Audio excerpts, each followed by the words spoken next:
Gates open, they're off and racing. Chip, Joe Sandros for your lead. Ace Conveyance in second, then followed by Brave Lorque, Sweet Lorque, and trailing the group is Mr. Classmate. Heading towards the last 900, Chip Josan leading the field. Then by the rail, Ace Conveyance racing in third is Brave Lorque. Sweet Lorque racing in fourth, and Mr. Classmate in that order. Past the last 800 and now working to the final 600. Chip Josan this time by about 2 lengths.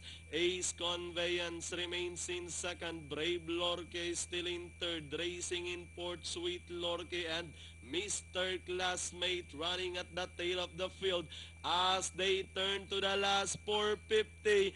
It's still Chip Josan by about 6 lengths now. Ace Conveyance remains in second. Brave Lorque and Sweet Lorque now closing in.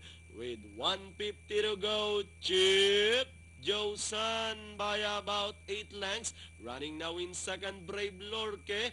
With the last 50 meters, Chip Josan crossing the wire all by himself. Second, Brave Lorque, Sweet Lorque, Ace Conveyance, and Mr. Classmate.